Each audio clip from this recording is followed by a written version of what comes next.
Gravando, senhor presidente. Bom dia a todos e a todas. Meu nome é Marco Teixeira. Estamos iniciando a sessão da 5ª Câmara Julgadora do dia 14 de março de 2024. Eu cumprimento os juízes titulares, doutora Sulamita, doutor Luiz. Cumprimento a doutora Flávia, que está substituindo o doutor Ramon, e agradeço a gentileza do seu comparecimento. Cumprimento a representante fiscal, doutora Aline, e também cumprimento as ilustres patronas hoje presentes à sessão.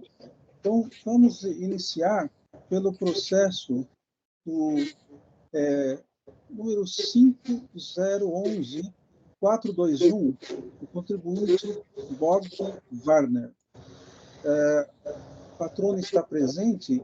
Eu pergunto à ilustre patrona se deseja que seja lido o relatório ou dispensa a sua leitura.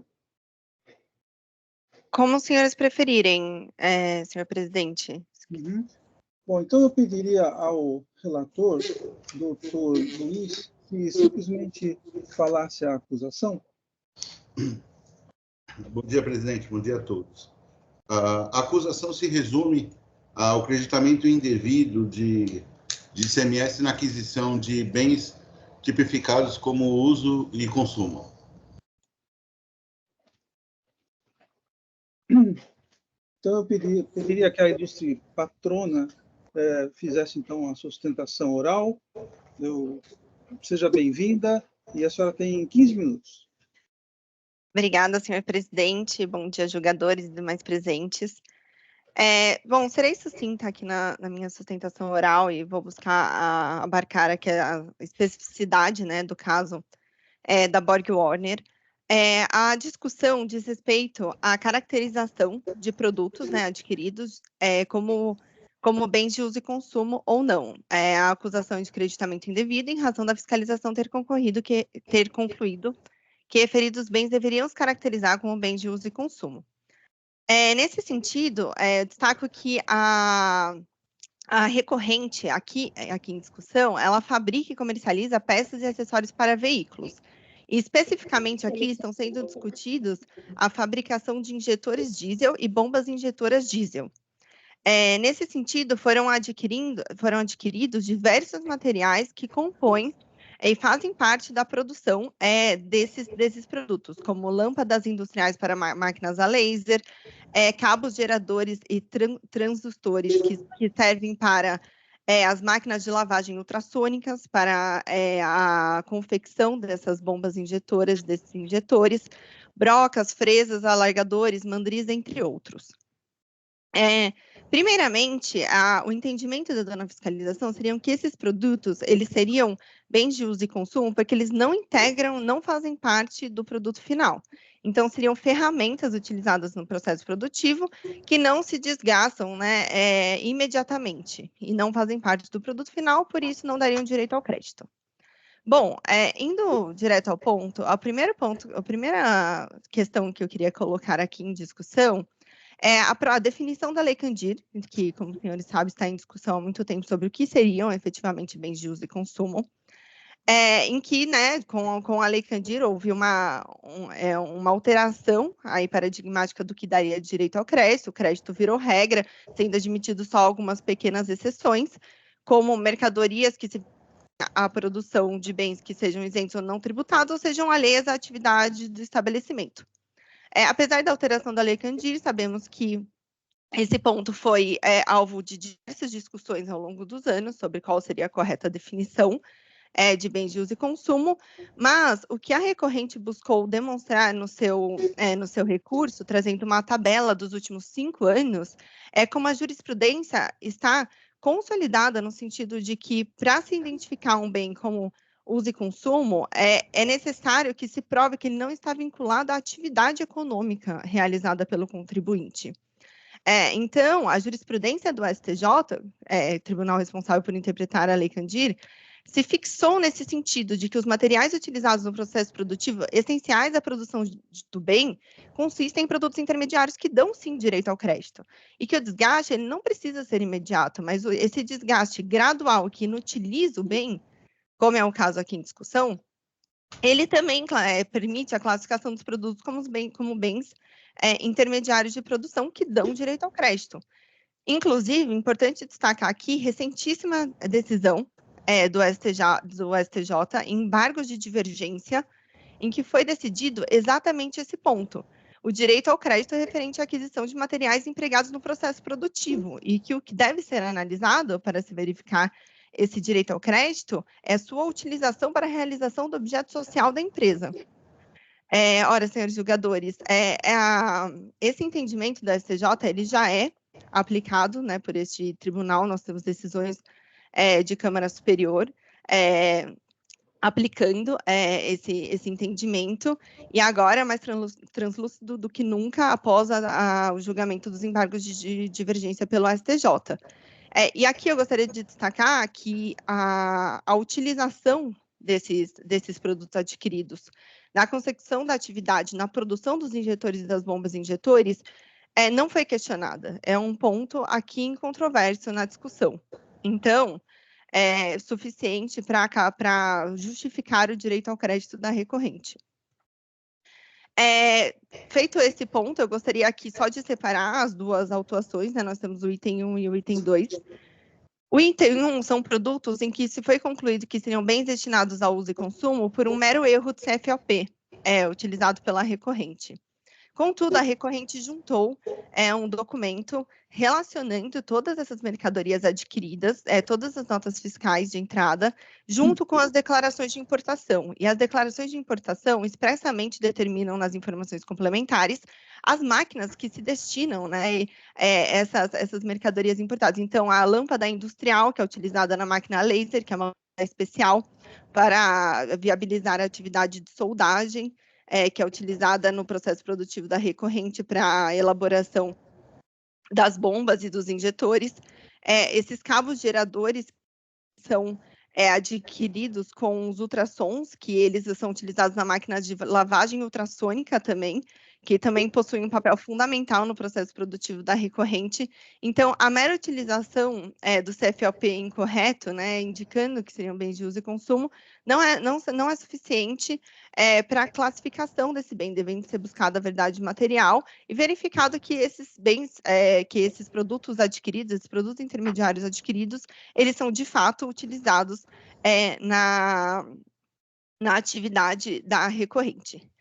O item 1.2 são brocas, fresas, alargadores, mandris, entre outros, que foi o que a fiscalização, assim como a decisão recorrida, entenderam que sofreriam um mero desgaste, que seriam utilizados em maquinários, né, nos maquinários da recorrente, e que uso e consumo não dariam direito ao crédito. Contudo, esses produtos, conforme demonstrado detalhadamente pela recorrente no seu recurso, eles estão utilizados e desgastados, sendo inutilizados durante o processo produtivo.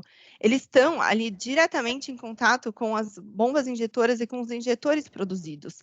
E nesse sentido, eu gostaria inclusive de ressaltar a decisão normativa CAT 1 de 2001, em que quando analisa os produtos que dão direito ao crédito, ele inclui no item 3.1 de insumos, itens que dão direito ao crédito, além dos insumos, matéria-primas, o material secundário ou intermediário. E entre os exemplos citados, há ali discos de corte, discos de lixa, que são muito similares aos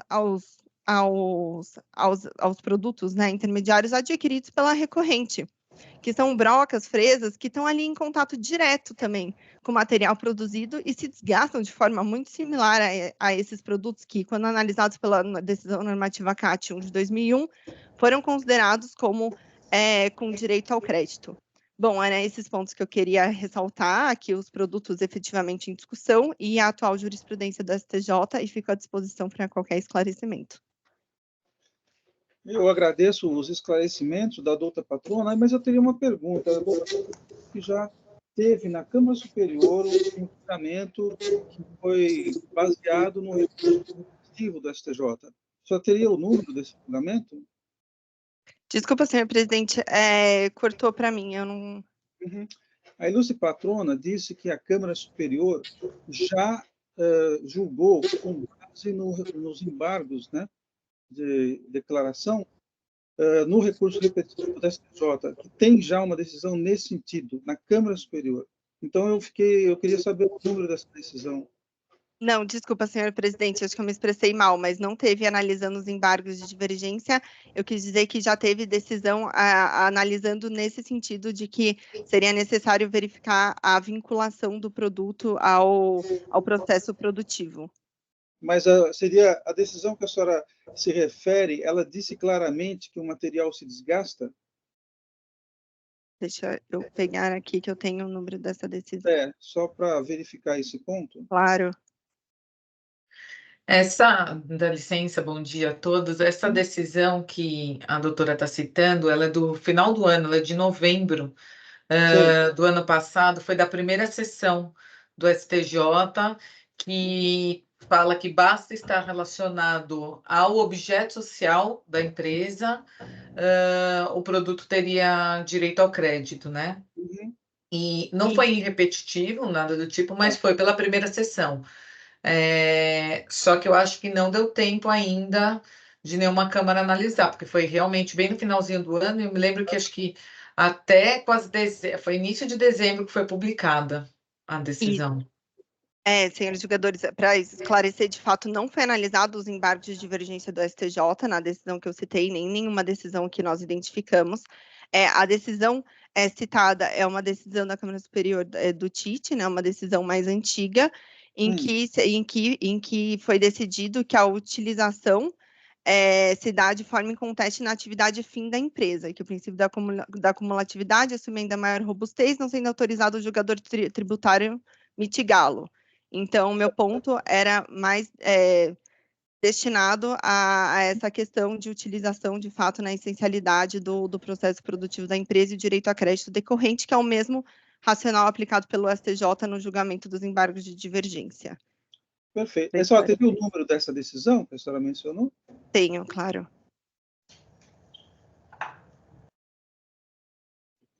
Posso colocar aqui no chat ou preferem que... Pode. Vamos ver se funciona o chat aqui. Deixa eu ver. Pode colocar no chat, fica mais prático. Pronto. Tá. Obrigado, viu?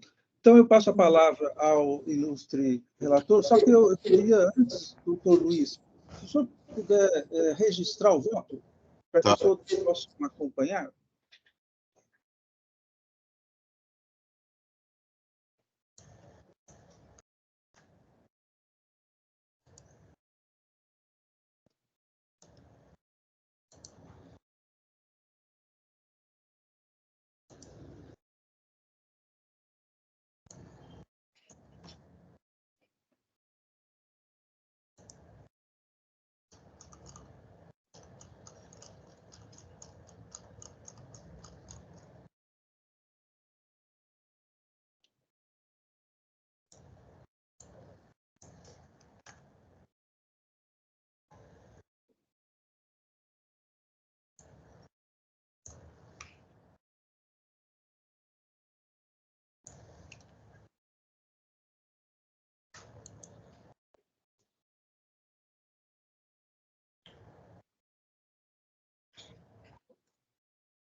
Acho que pronto, presidente.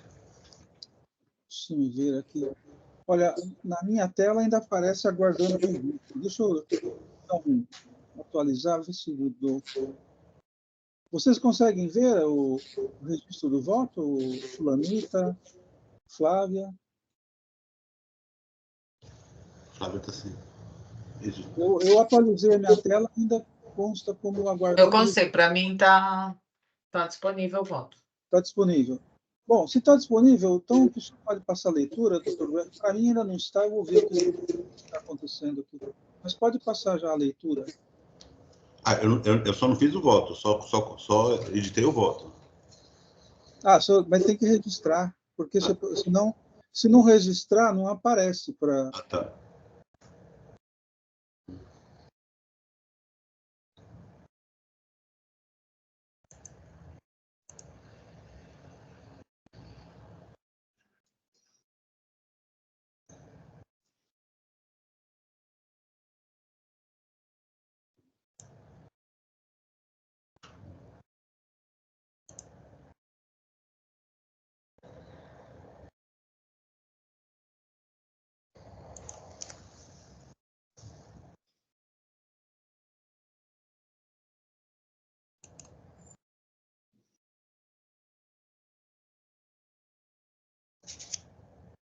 Bom, para mim já está aparecendo.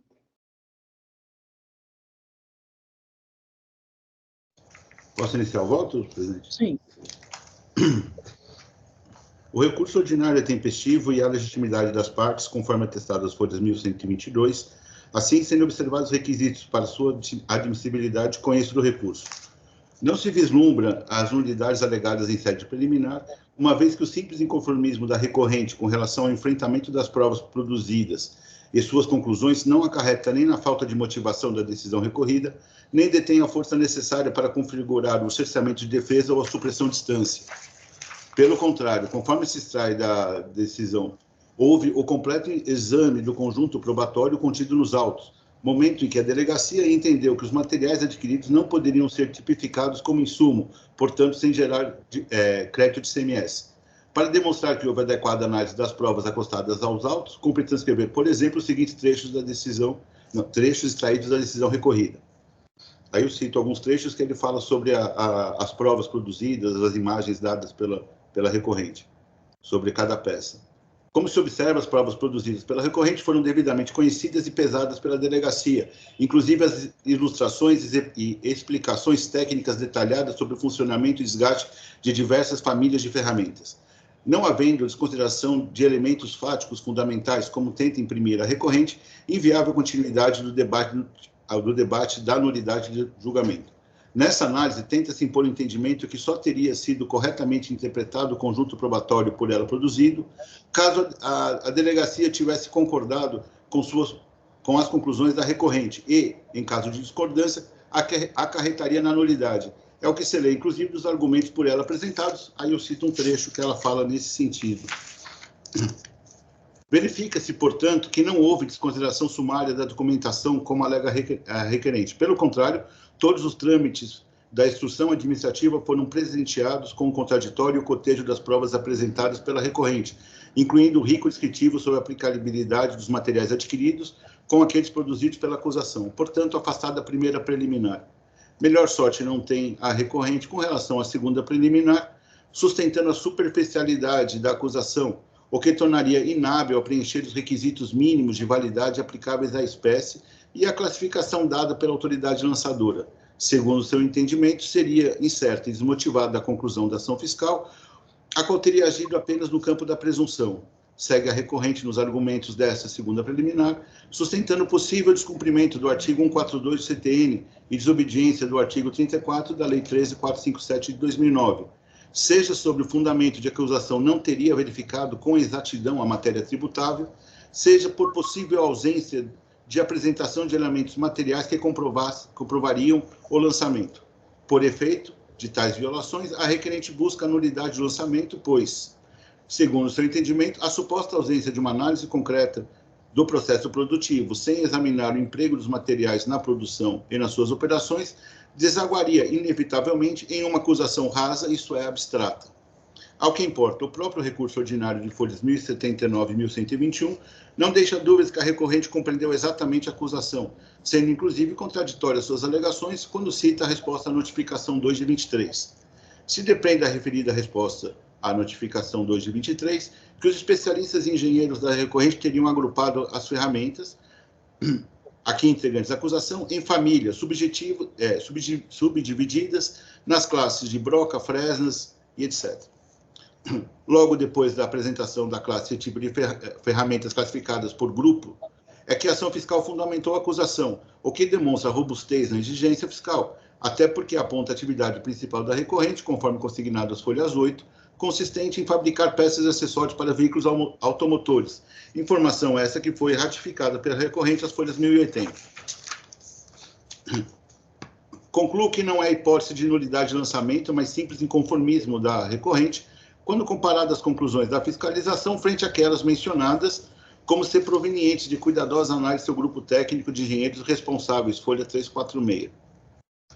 Em outras palavras, motivaram a delegacia as provas carreadas aos autos, corporificadas nas notas fiscais, descrição da operação mercantil realizada pela recorrente e, inclusive, a resposta da notificação número 2 de 23, que apenas não pactuou com as conclusões dos colaboradores e engenheiros da recorrente, que opinaram, segundo se acredita, uma vez que não acostado nos autos, no sentido de que tais mercadorias seriam incorporadas ao produto final. Viu, senhor presidente, na resposta da notificação 2, a recorrente apenas menciona que teria feito esse estudo, mas não é apresentado estudo algum. Né? Foi só uma menção. Né?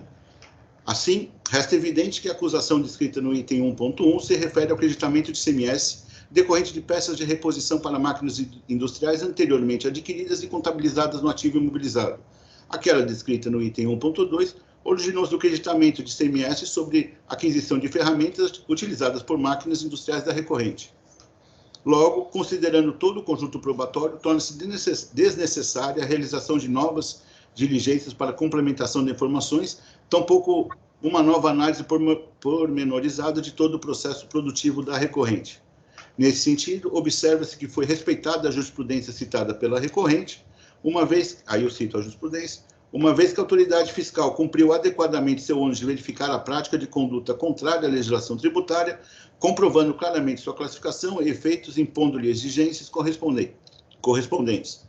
Por esta razão, não verifico qualquer nulidade na Constituição do crédito tributário, uma vez que seguiu rigorosamente as previsões disciplinadas na lei do 6347 e regulamento de imposto do ICMS, tendo sido respeitada a norma disciplinada pelo artigo 142 do CTN e a lei 13347 de 2009. A motivação e fundamentos estão patentes, o que inclusive possibilitou o livre exercício do contraditório e ampla defesa, com possibilidade de apresentação de provas, inclusive antes da lavratura do auto de infração, não sendo possível extrair dos autos qualquer tipo de tributação moldada nos campos de abstratos ou de presunção.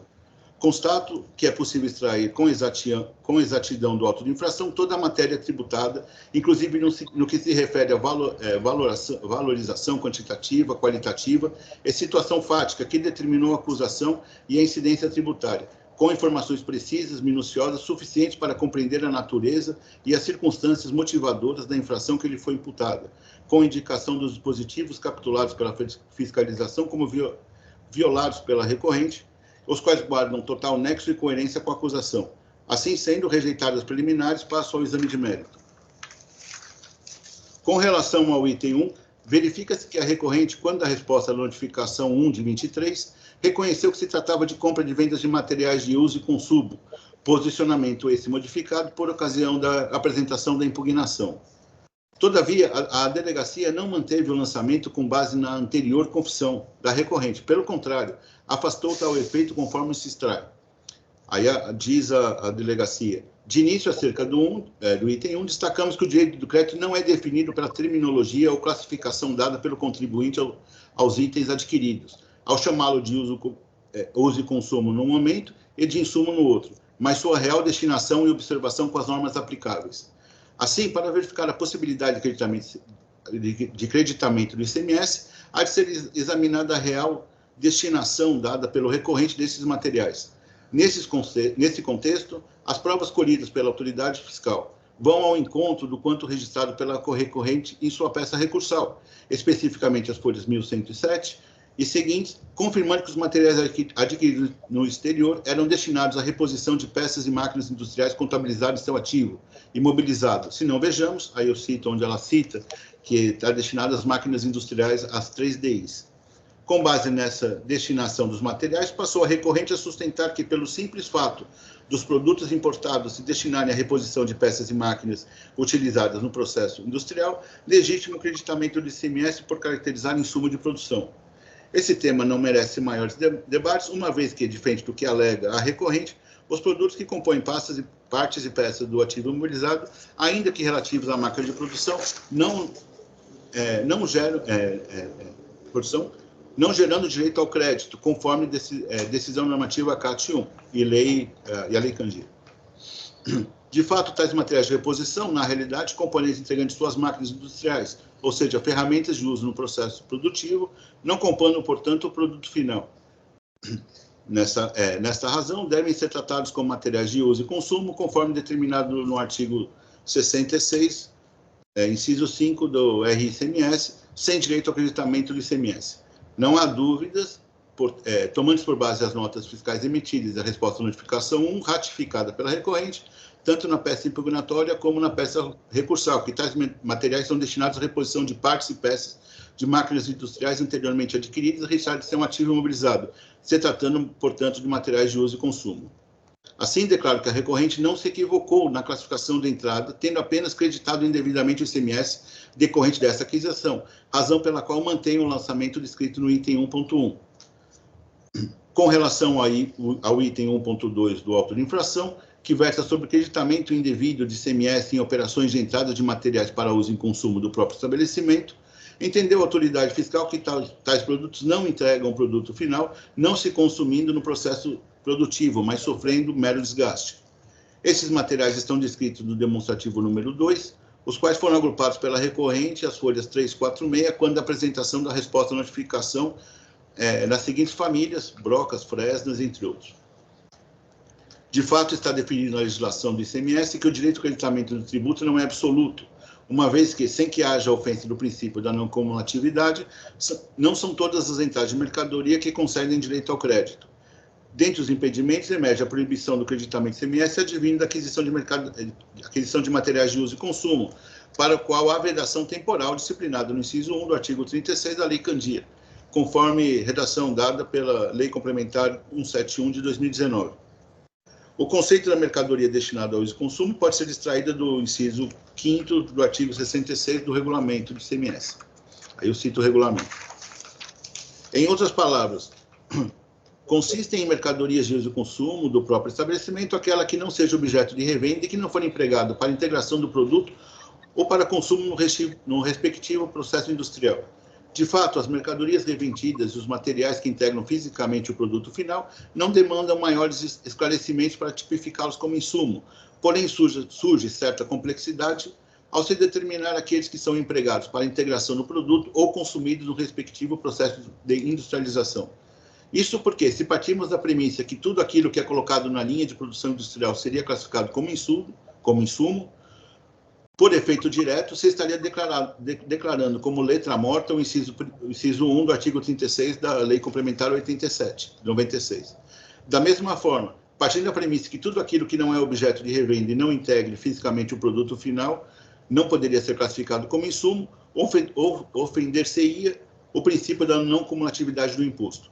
Para melhor interpretação, se sai da decisão normativa CAT 1, que, aí eu vou citar quando ela fala sobre a matéria-prima, o material secundário, o intermediário, o material de embalagem, o combustível, energia elétrica, consumidos no processo industrial ou empregados para entregar o produto do objeto da atividade de industrialização, pela própria do contribuinte ou para terceiros, ou empregados na atividade da prestação de serviços, são classificados como insumo e, portanto, conferem direito ao imposto.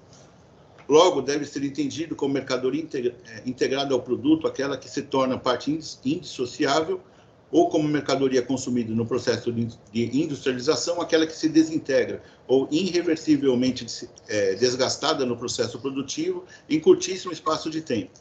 Nessa toada, se extrai das folhas 1115 a reprodução do quanto dito pela recorrente em sede de defesa, no tocante à descrição dos materiais agrupados em família, conforme resumido abaixo.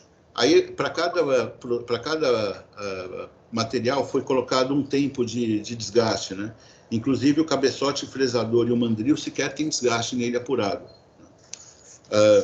Mesmo sem haver aos autos qualquer prova que corrobore com a recorrente quanto à vida útil dessas ferramentas, sua fala confirma o entendimento contido na acusação, inclusive considerando as finalidades das ferramentas ali descritas, restando comprovado que se trata de materiais de uso e consumo, sem integrar fisicamente o produto, sofrendo desgaste durante o processo industrial.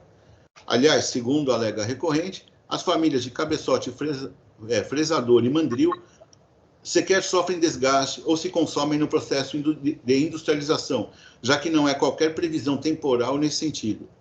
Assim, apesar das alegações da recorrente, onde, em síntese, foi sustentado que a ausência dessas ferramentas implicaria na impossibilidade de industrialização, alinham-me aos critérios estabelecidos a decisão normativa CAT 1 de 2001, que tem majoritariamente representado o entendimento deste tribunal.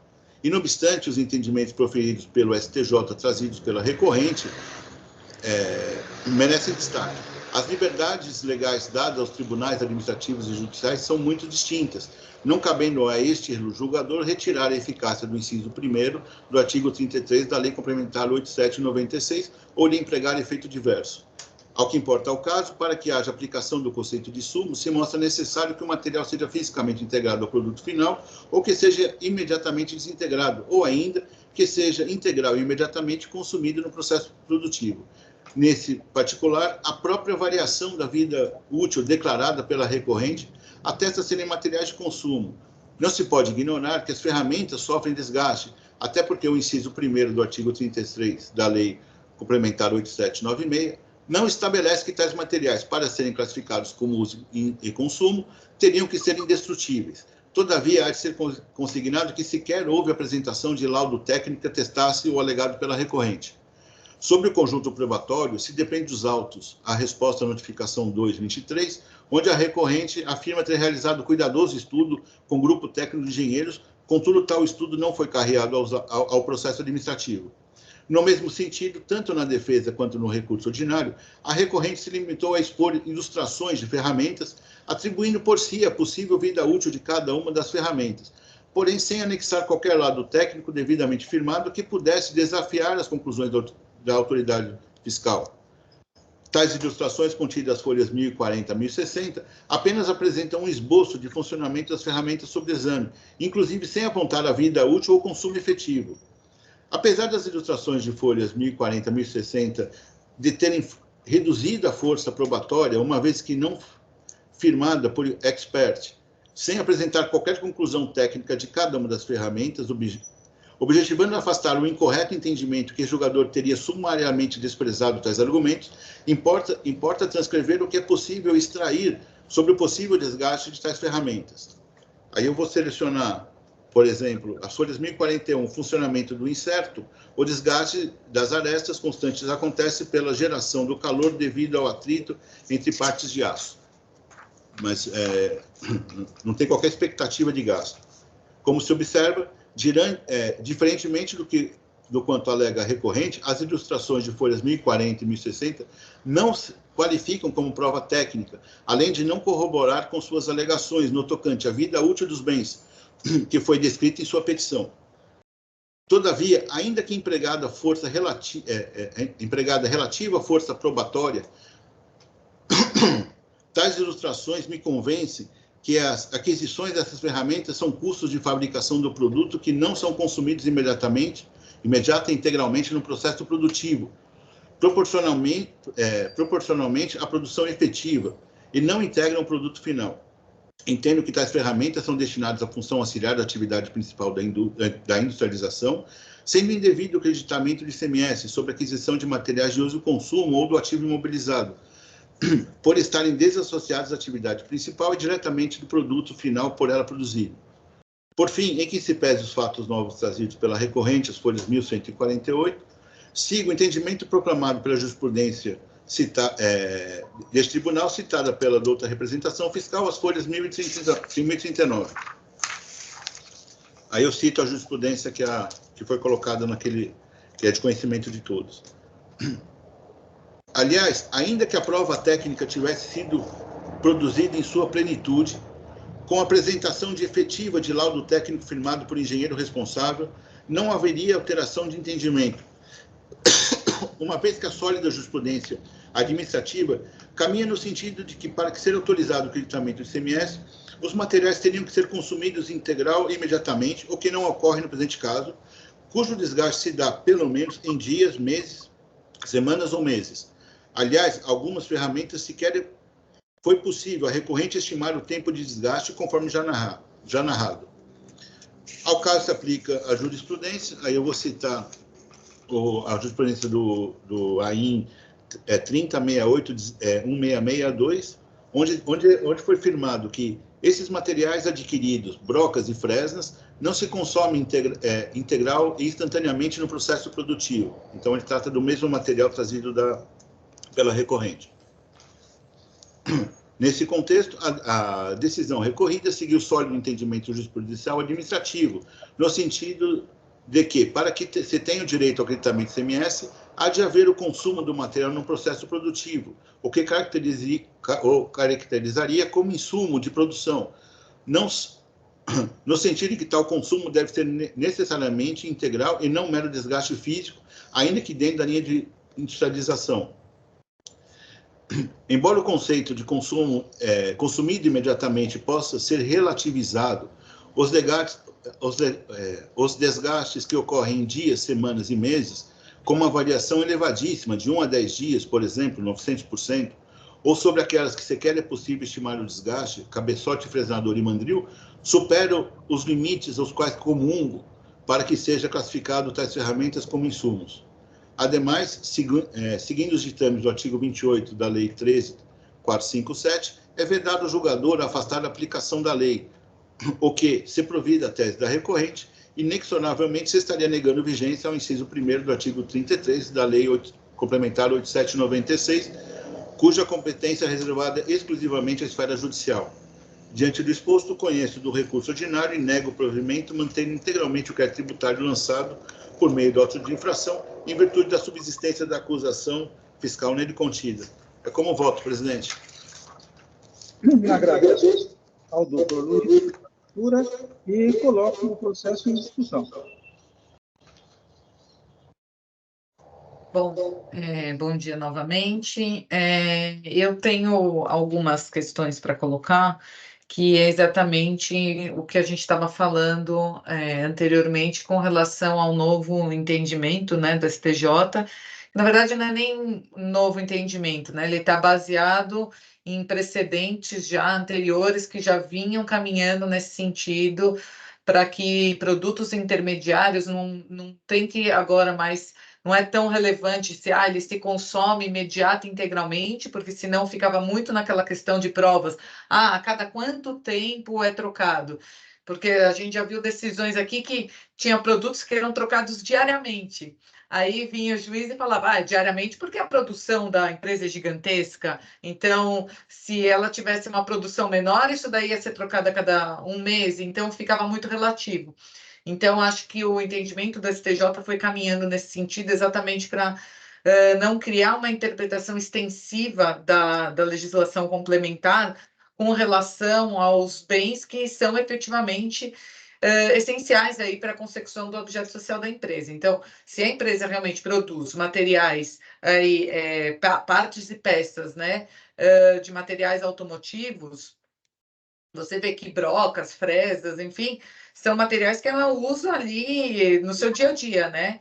Então, não podem deixar de ser considerados essenciais. E aí não tem também mais aquela questão, foi incorporado parcialmente ao produto final ou não foi. A forma como ele se desgasta, ele se incorpora partículas no produto final. Então, para sair um pouco dessa discussão técnica, foi aplicado realmente ao direito de que, olha, ficou comprovado que ela usa no processo produtivo dela, é essencial para a atividade da consecução do objeto social dela, então é material intermediário, ele dá direito ao crédito, não é um simples material de uso e consumo. Tem uma diferença aí que não precisa ser tanto feita tecnicamente, né, como estavam querendo fazer, para não se alargar aí possibilidades de entendimentos. Então, eu estou caminhando nesse sentido, eu estava até começando a minutar aqui um voto de preferência, mas eu acho que não vai dar tempo de eu concluir aqui. Então, se vocês me dão licença, eu vou pedir vistas. Eu até estava olhando aqui, tem entendimentos agora, de fevereiro, tá? 2 julgados do STJ, eu coloquei exatamente as peças que estão sendo discutidas aqui, e 2 entendimentos agora, de fevereiro, de câmaras distintas do TJ, a unanimidade, deram exatamente para os mesmos materiais aqui, brocas, fresas, pastilhas, deram esse entendimento da possibilidade de crédito para os contribuintes. Então, acho que eu não vejo mais como a gente fugir desses precedentes, até porque esse último do STJ, do finalzinho do ano, foi pela primeira sessão, né, que consolida os entendimentos em direito tributário.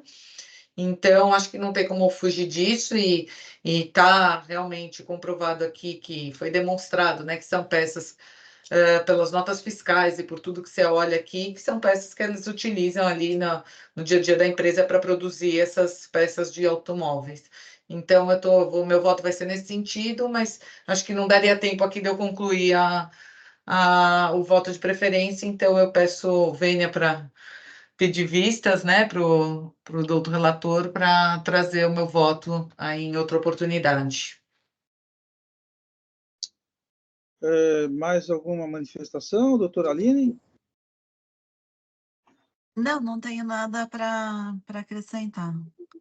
Ok, então, vista concedida para a doutora Sulamita, doutora, é só pedir que eu já...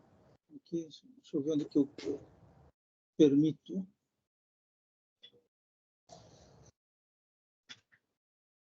Então,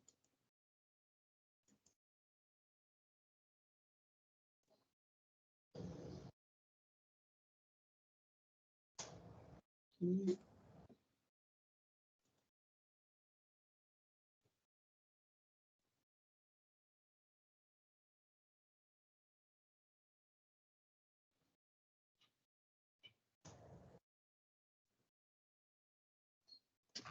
Eu agradeço, então, à doutora Carolina e anuncio que o processo foi retirado em vistas e logo será trazido novamente à votação. A senhora, por favor, então, acompanhe, né, as pautas do TIT, ok?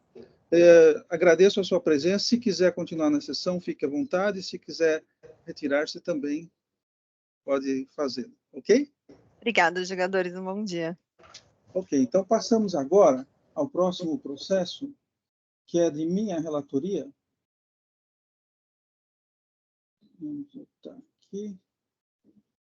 Então, aqui não houve. Encerrado. É o processo 4152502 da Grand Coffee. E aqui, deixa-me ver.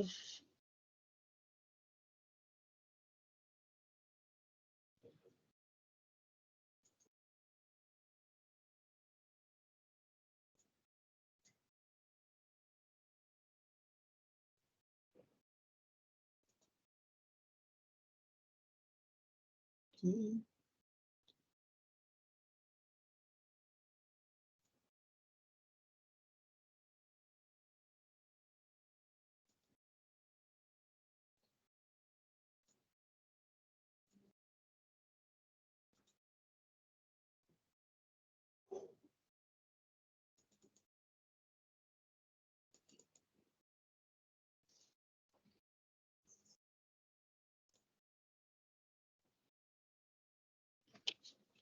Está presente a ilustre patrona, a doutora Thais. Eu pergunto, doutora Thais, a senhora quer a leitura do relatório ou dispensa a leitura? Bom dia, senhor presidente. Eu dispenso. Ok, agradeço. Então, eu vou passar a acusação. O AIN trata de acusação de creditar-se indevidamente de ICMS na data e valor especificado no demonstrativo constante do anexo 1, referente a operações de entrada de mercadorias para uso e consumo do próprio estabelecimento. Doutora Thais, seja bem-vinda e a senhora tem 15 minutos. Muito obrigada. Bom dia a todos. Bom, o tema já foi bem debatido no primeiro julgamento, a respeito do creditamento de ICMS. Então, o que eu gostaria de ressaltar nessa oportunidade é relativamente ao caso em questão e a quais produtos nós estamos falando. Bom, a empresa Grand Coffee, ela é uma empresa que ela comercializa produtos do ramo alimentícios, de forma geral, bebidas, café, bebidas quentes e frias, refrigerantes, sucos e outros itens que são comercializados por meio daquelas máquinas, vending machines. E, além disso, também comércio de máquinas de forma geral, aluguel de máquinas de café e equipamentos, em geral, e manutenção e reparo dessas máquinas, sendo, então, portanto, contribuinte do ICMS. Dessa forma, para que seja possível a comercialização dessas as bebidas e os snacks, a empresa ela adquire máquinas e equipamentos, que são as vending machines ou similares, e elas são registradas dentro do seu ativo não circulante, na conta de imobilizado e cedidas a seus clientes, de forma de contrato de comodato. De toda forma, o que deve ser ressaltado é que essas máquinas elas são indispensáveis para viabilizar a posterior comercialização de seus produtos. Nesse sentido, o que foi apresentado no presente recurso são quais são os equipamentos e quais são os produtos que foram objetos da autuação que levaram a suposto não creditamento do ICMS. Fato é que esses produtos eles devem ser enquadrados como insumos, uma vez que são produtos que são essenciais para atingir o objetivo social da empresa, como informei aqui, que ela é uma comercializadora de máquinas, produtos que precisam desses insumos para que seja possível se chegar ao seu resultado, né? Qual seja o comércio de doses de bebidas e outros produtos alimentícios. Como foi debatido aqui no presente momento, a respeito principalmente do julgamento do STJ, que aconteceu no final do ano, que falou da possibilidade de creditamento indevido na aquisição de produtos intermediários. Nesse ponto, o que eu quero ressaltar o STJ, quando teve esse julgamento no final do ano, ele aplicou uma limitação temporal do artigo 33 da Lei Complementar 87 de 96, uma vez que somente ela se aplica aos bens de uso e consumo no estabelecimento, que são inerentes ao funcionamento do local onde é situado o complexo de bens móveis e imóveis, que dão suporte à atividade fim, no caso do contribuinte. Então, assim, se tratando de uma exceção de ordem temporal, que condiciona o exercício do direito ao acreditamento assegurado, essa regra prevista no artigo 33, inciso 1 da lei, ela deve ser interpretada de forma restritiva, sob pena de eventual e indevido entendimento mais amplo, para que acaba tornando sem efeito as modificações que são trazidas pela Lei Candir. Ou seja, o julgamento do STJ, em um momento, ele está afastando a aplicabilidade desse artigo, mas sim de uma análise, uma interpretação de forma mais extensiva. Até sobre isso, a ministra desse caso, até peço vênia para informar, nós estamos falando do ERESP, número 1775-781, que deve ser o mesmo que a patrona do caso anterior deve ter informado. A ministra, que foi a Regina Helena Costa, ela destacou que o creditamento desses produtos intermediários não tem a incidência da limitação temporal do artigo 33 da Lei Complementar 87. Ela diz respeito ao crédito de ICMS de mercadorias destinadas ao uso e consumo do estabelecimento, e que esse crédito ele pode ser aproveitado. Agora, voltando para o caso em questão, a empresa, por ela comercializar esse tipo de maquinário, ela precisa de peças que sejam válvulas, tampas, filtros e registros, que são elementos que são imprescindíveis para que tenha o funcionamento dessas máquinas automáticas, que são as vending machines. E que, por isso que elas são enquadradas, devem ser enquadradas como insumos na atividade de manutenção desse maquinário, para que assim a contribuinte ela possa atingir o seu objetivo social, qual seja a comercialização, a venda desses produtos, né? Uma vez que ela precisa desse maquinário. Então, essas peças, essas mercadorias, as válvulas, tampas, filtros e registros são produtos essenciais para isso. E, além disso, um ponto que é importante ressaltar, que foi bem ressaltado pela indústria julgadora, é a respeito de que esses produtos, esses insumos, no caso, eles não se consomem, mas eles podem apenas se desgastar pelo seu uso constante. Então, ainda que não tenha o consumo integral dessas mercadorias, é fato que, além delas serem essenciais para o maquinário da empresa, elas têm o desgaste, ainda que não seja tão significativo ao ponto da peça ela não ter mais funcionalidade. Então, existe o desgaste, sim, da mercadoria, ou seja, do insumo que foi adquirido para poder se incorporar na máquina que é comercializada pela contribuinte. Então, a contribuinte, ela trouxe nos presentes autos quais são esses produtos, como eu falei, que são válvulas, tampas, filtros e registros, que são materiais essenciais para as máquinas e equipamentos que nós estamos falando, e elas são condicionantes inafastáveis para que as operações comerciais possam se concretizar. Então, trouxemos um recurso, algumas imagens que mostram quais são os produtos que nós estamos falando, demonstrando, portanto, que se trata, sim, de uma peça importantíssima para a vinculação dentro da máquina, para que, assim, a contribuinte possa atingir o seu objetivo social da empresa. Então, com relação ao conceito de insumo, né, como já repeti aqui algumas vezes, ela parte da vinculação entre a mercadoria e a atividade fim do contribuinte. Então, o que está alinhado, de fato, com a jurisprudência do STJ, né, que eu pontuei aqui, mas também outras jurisprudências, como a ilustre julgadora já mencionou, está, de fato, comprovado que as mercadorias que são objeto aqui de discussão, que foram creditadas pela contribuinte, elas são, de fato, devem ser enquadradas como insumo, material intermediário, uma vez que são essenciais ao funcionamento das máquinas e consumidos dentro do processo.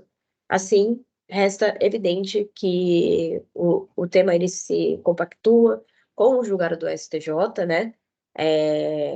E que isso faz com que seja possível o creditamento do ICMS, tal como a contribuinte ela mencionou, como ela fez na realidade.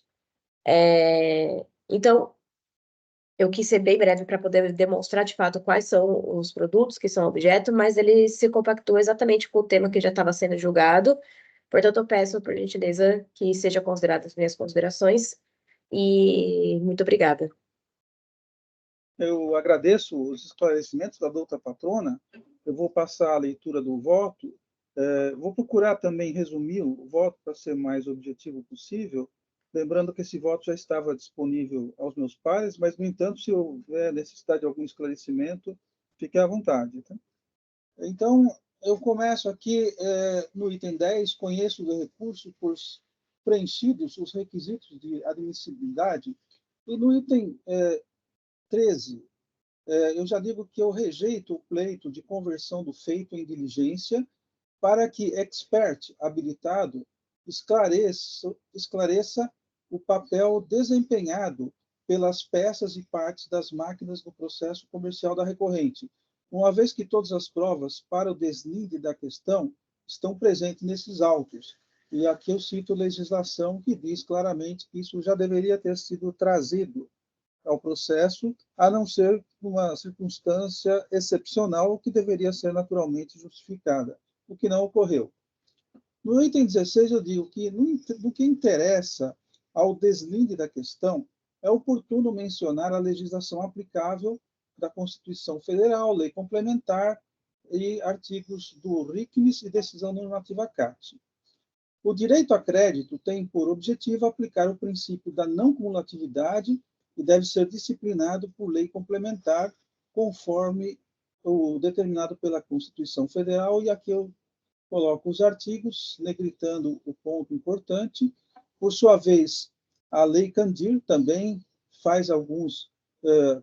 prescreve alguns dispositivos que eu cito, e também, finalmente, pela leitura dos dispositivos acima, a permissão para o creditamento de mercadorias destinada ao uso e consumo só poderá ser realizada a partir de 2033, de acordo com o RICMES, baseado na Lei Candir.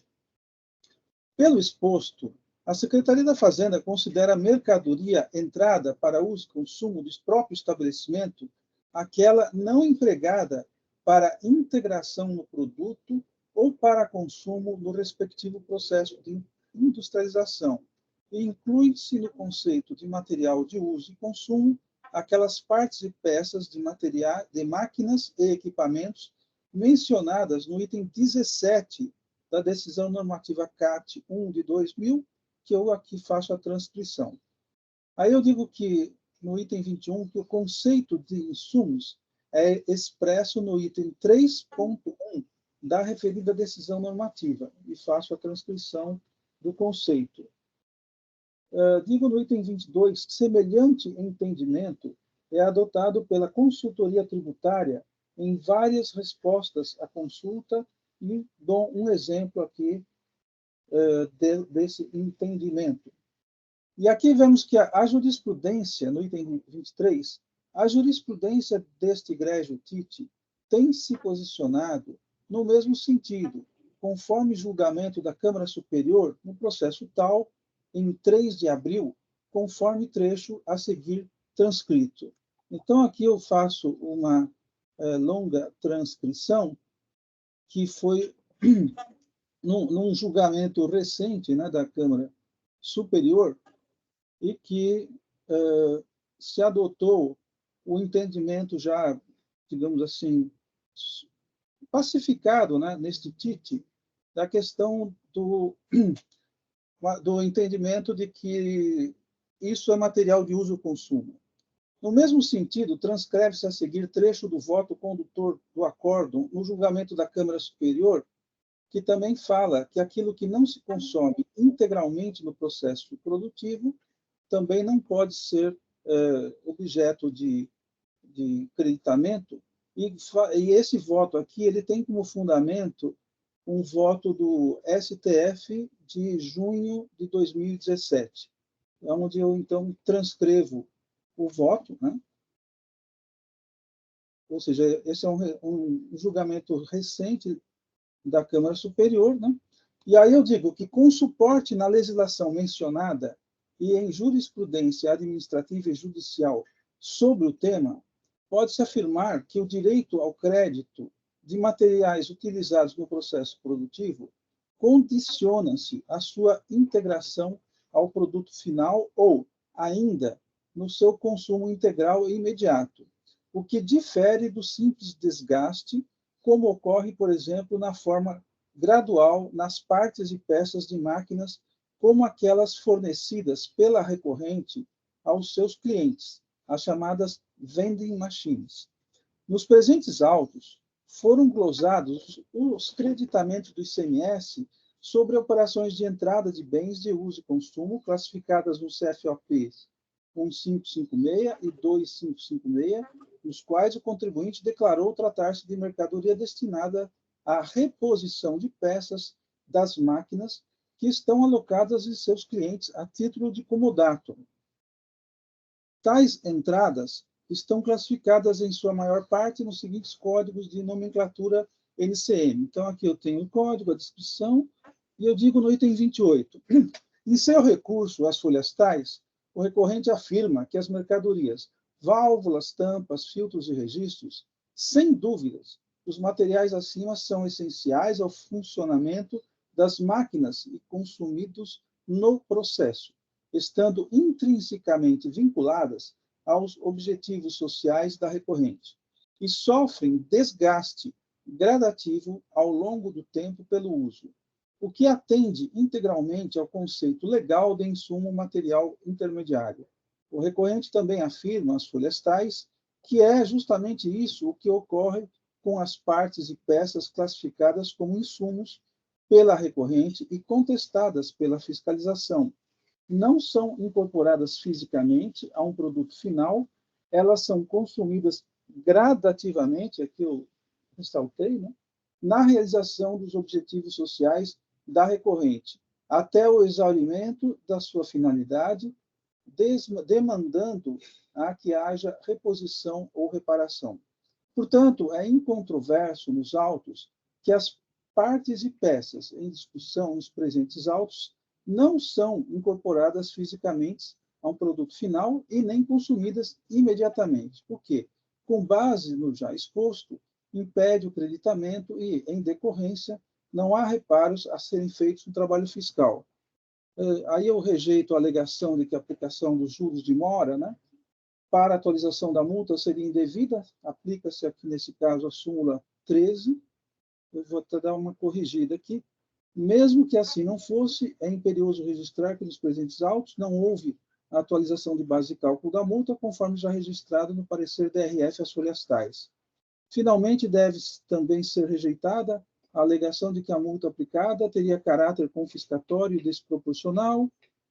Então, aqui também, com base no artigo 28, eu rejeito a alegação.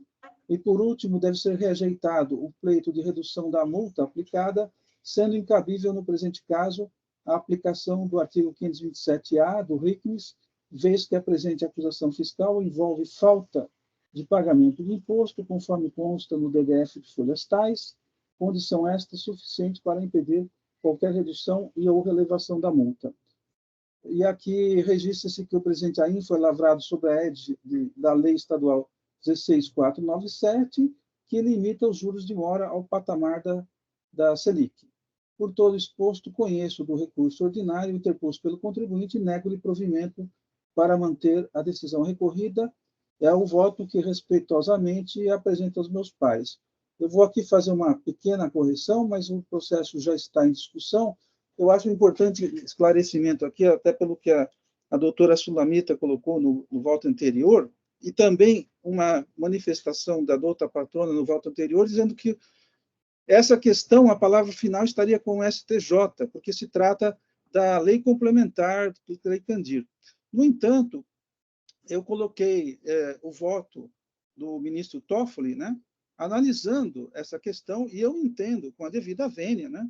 Eu sei que esse é um assunto bem polêmico dentro do TIT, mas a posição que eu coloco, que tem prevalecido no TIT, é que a palavra final é do STF.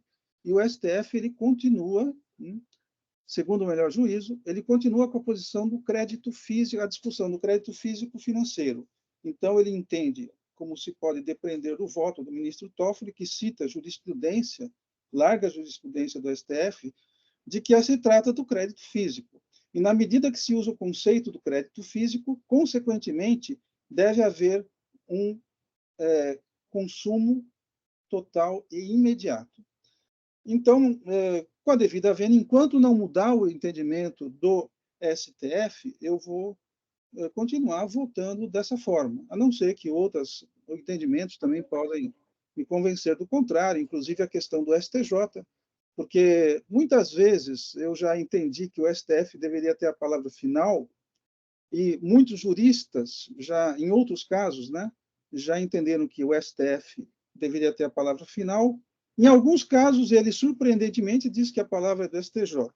Em outros casos, ele diz que é do STF e ele muda a jurisprudência do STJ. Isso também tem exemplos sobre isso, né? Então, por isso que, nesse caso, vamos ver o que o STF vai falar finalmente, mas, pelo menos, se ele falar que o entendimento é do STJ, na minha opinião, ele está contradizendo esse voto que eu coloquei e toda essa jurisprudência que o próprio Toffoli citou. Então, enquanto eu corrijo o voto, erros de digitação, aí eu coloco em debate. Né? Bom, eu vou colocar também aqui em debate um entendimento que, na verdade, o que eu estou entendendo desse caso, muito embora a discussão de direito pareça ser similar ao caso anterior, eu acho que aqui ele diverge um pouco em razão da própria operação em si, né, da recorrente com uma outra operação. Aqui, a gente não está falando de um processo produtivo, de uma atividade tributada pelo ICMS em primeiro lugar. Se a atividade for... aqui você pode ter algumas atividades do objeto social da recorrente.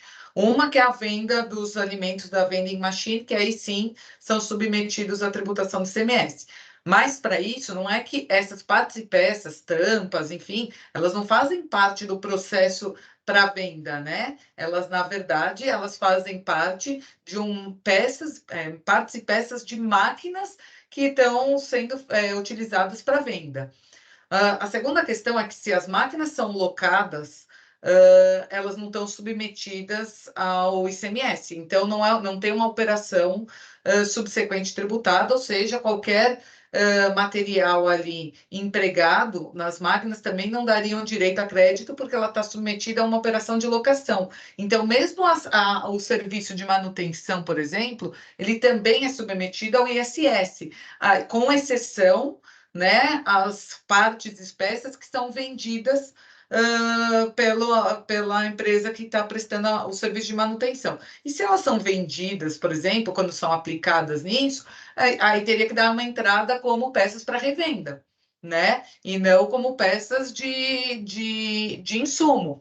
Então, aí, essa para mim é a diferença essencial desse caso, que a gente não está falando de um processo produtivo, de que entram partes e peças essenciais para aquele processo produtivo de operações subsequentes submetidas à incidência do ICMS. Não, a gente está falando de partes e peças de um maquinário da onde vende ali salgadinhos, café, qualquer coisa. Isso é que nem você ir no supermercado, então, e ali no balcão, as peçazinhas que você for colocando no balcão, você colocar que elas são insumos do supermercado. Então, acho que aqui é completamente diferente o caso. Acho que realmente já tem soluções de consulta de casos idênticos, né, da consultoria tributária, de que são partes e peças do maquinário, né, das vending machines. E então, acho que o caso aqui é bem diferente. A gente não está falando de um processo produtivo onde são aplicados materiais intermediários, né, essenciais. Acho que é um pouco diferente. Eu não sei se vocês concordam comigo ou não. E aí até queria ouvir um pouquinho se eu estou do meu raciocínio, se ele tá correto aí, que vocês entendem. O que eu ressalto nesse ponto, e que concordo inteiramente, o trecho eu concordo inteiramente com a doutora Sulamita, é que se trata de partes e peças destinadas ao ativo imobilizado. Reposição, isso aí, a jurisprudência do TIT é clara, o entendimento da consultoria tributária também é claro. Então, nesse ponto, eu ressalto e sublinho, né? Concordo inteiramente o que a doutora Sulamita disse, né? Sim, eu acho que é diferente do caso anterior, e acho que eu até divirjo um pouquinho, né, presidente, da questão do entendimento de ser aplicável ou não do STF. Eu acho que ele é plenamente aplicável, como eu disse no anterior, mas para esse caso ele não é aplicável. É um caso fático, completamente diferente de operações não tributadas, inclusive, né? Quando ela aloca a máquina, ela não está tributando em ICMS. Quando ela faz a manutenção da máquina, ela também não está submetida ao ICMS. E se ela vende a máquina, os produtos que ali estão, são partes e peças de ativo, né? De bens do ativo.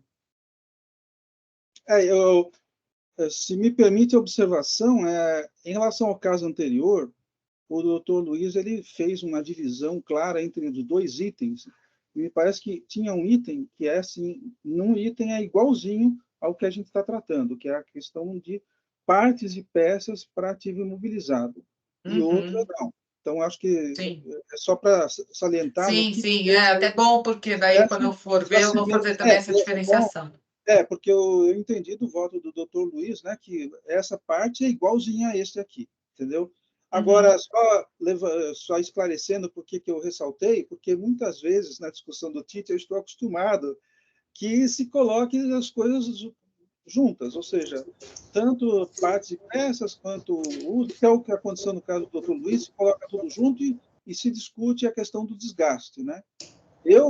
Independente disso, eu acho que por dois motivos, né? Primeiro, que ativo imobilizado já por si só já inviabiliza o creditamento, porque é partes e peças, porque por um lado assim, você dá um creditamento ao ativo imobilizado.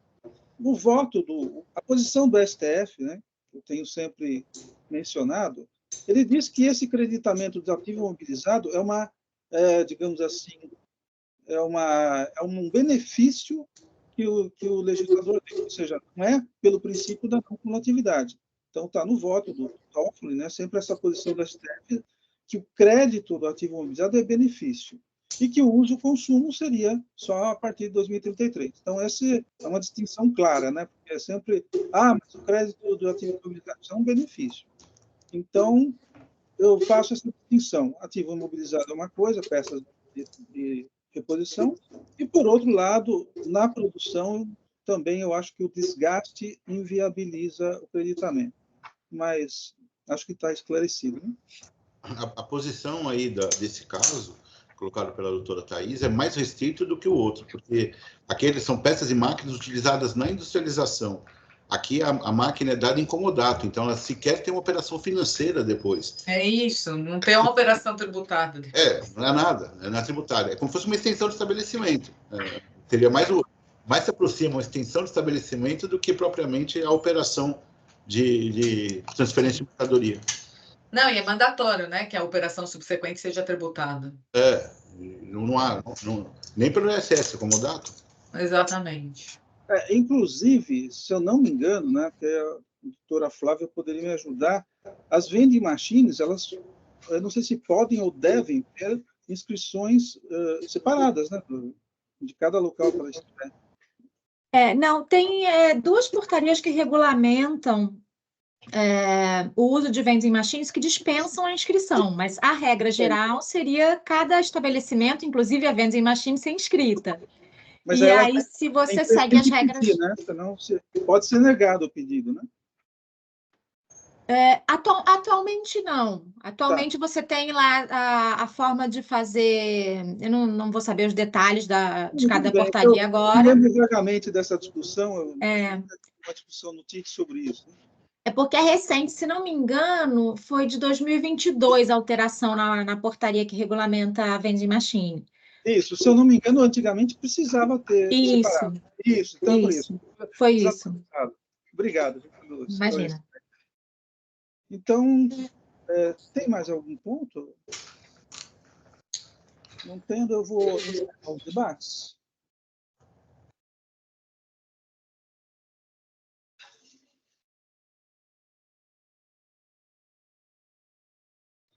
Verificando o quórum.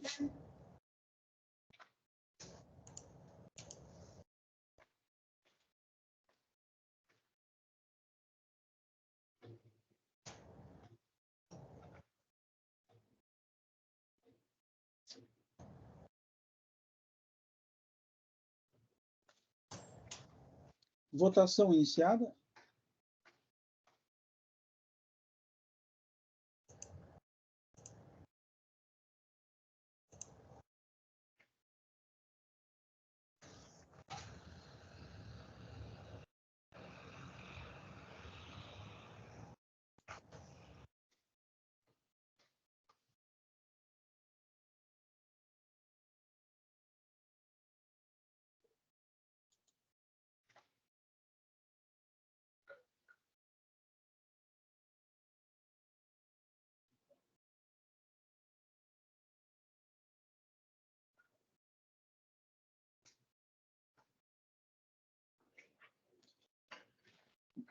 Então, anuncio o resultado no GranCoff. O recurso ordinário foi conhecido e negado provimento nos termos do voto de minha relatoria.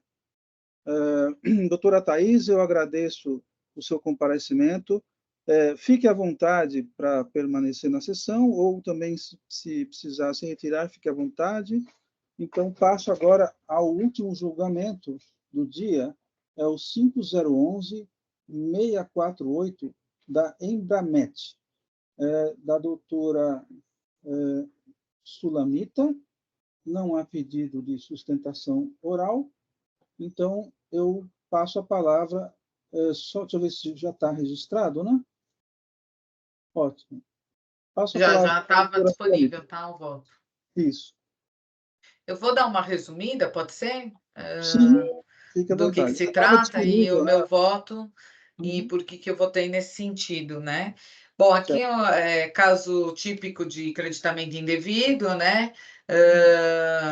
de empresa que foi considerada emissora de documentos fiscais inidôneos, e a empresa que adquiriu os produtos ali tomou o crédito, né? Então, estão sendo glosados ali os créditos por ela adquiridos.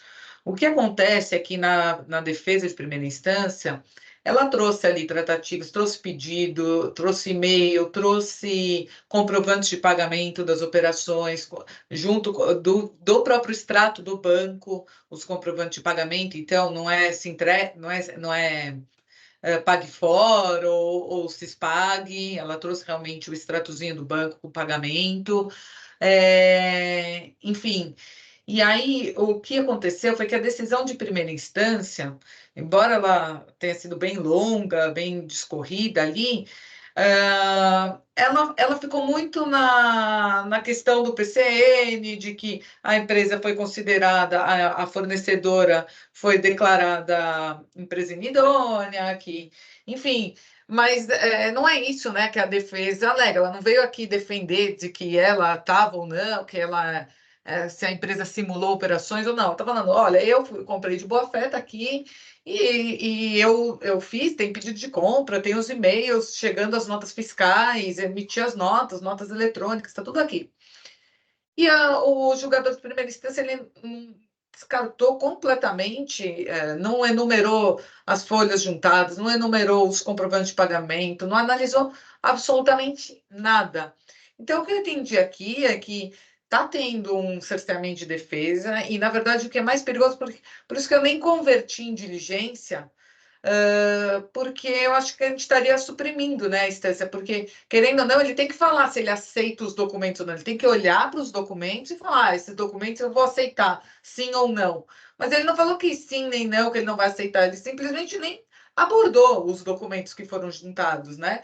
Ele só fala, olha, aqui, para mim não, a empresa está claro que tem um processo administrativo, está claro que era uma empresa inidônea, está claro que cumpria ela trazer tudo, se entrega, não sei o quê, e ele não fala nada que trouxe ou não, o que está trazido. Então, por isso eu estou declarando a nulidade absoluta aí da decisão, estou retornando para que sejam analisados na primeira instância esses documentos, para aí depois a recorrente poder falar, olha, não, então tá bom, ele falou que não aceita, mas está aqui, isso daqui, enfim, ela poder recorrer do direito em si, o que ele falou sobre os documentos dela, né? O que está errado ou não está errado. Então, por isso, acho que mais pela questão do princípio do duplo grau e da supressão da instância de cerceamento, porque essa é a última instância que pode analisar, né?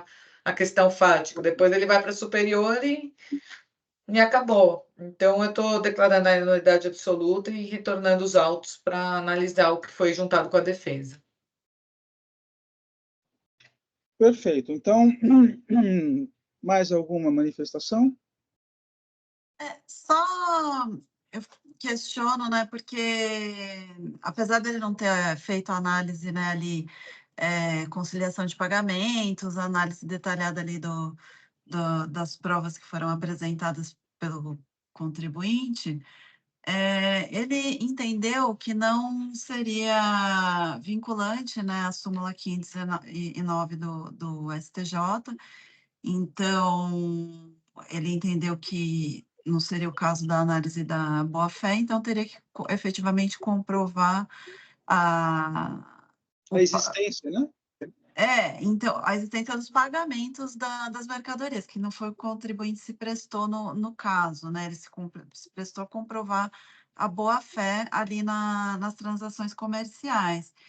E aí, ali na página 163, o julgador, ele fala as razões para não aceitação dos TEDs, que estão ali na página 92 a 115, e dos e-mails de 116 a 129, porque os Sintegras não foram juntados e não verifiquei não foram juntados conhecimentos de transporte, etc. Então, acho que se fosse realizar análise, o que teria que analisar são esses e-mails, né, para avaliar as tratativas comerciais, e esses TEDs para fazer a conciliação ali dos pagamentos e dizer se aceitaria ou não. Isso, exatamente, para ver se tem o contexto, se tem tudo, se não tem, enfim. Mas é que a premissa do julgador foi anterior a adentrar nessa análise. Ele explicou por que ele não aceitou ele não entrou na análise dos TEDs e dos e-mails, mas ele explicou por que ele não aceitou. Então, por isso que eu questiono, né, se efetivamente Sim. é nulo, Não, eu se entendo, mas partindo da eu acho que premissa dele, ele seguiu essa linha de raciocínio. Não, perfeito, perfeito, doutora Aline. Só que eu acho que assim, ele tinha que ter ao menos falado, olha, realmente, ele juntou os comprovantes de documentos, são todos aqui. Ele não chegou a analisar, né? Se debruçar. Entendi que ele explicou por que ele não faria isso, mas foram documentos juntados. E você tem um cerceamento de defesa, querendo ou não, e eu não posso passar disso agora e deixar e fazer essa análise sem ter sido feita essa análise preliminar em primeira instância, para o contribuinte eventualmente poder recorrer dessa questão. Olha, ele analisou, ele não está aceitando esse documento porque esse comprovante de pagamento em si, falta o extrato, falta não sei o quê, ele não falou nada, né, sobre esses comprovantes. A análise dos documentos em si não foi realizada. É que ele expôs no entendimento porque que ele não estaria ali analisando. Mas, claro, né, isso daí é tudo questionável. Mais alguma manifestação? Tá, então eu vou voltar com a ilustre relatora, porque da minha leitura da decisão de primeira instância, eu também entendi que não foram analisados os documentos. Independente de se aceitar ou não, eu entendo que a análise deve ser feita nos termos do que a doutora Sulamita falou. Então, se não houver mais nenhuma manifestação, eu vou aqui encerrar os debates e vou verificar quórum.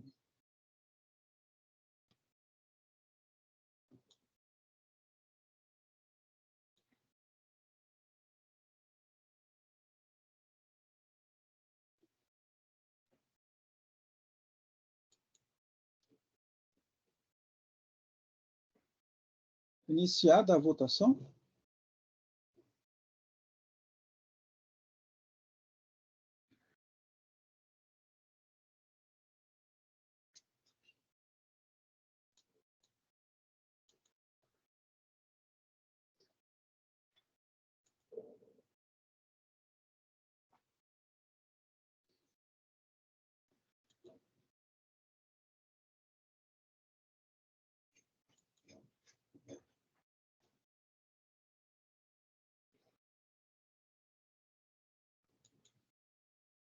Então, a votação foi encerrada da Embramet Metais Eireli. A decisão de primeira instância foi anulada e então o processo retorna para a primeira instância para novo julgamento nos termos do voto da relatora doutora Sulamita. Com isso, já foi o último processo, eu estou encerrando a sessão.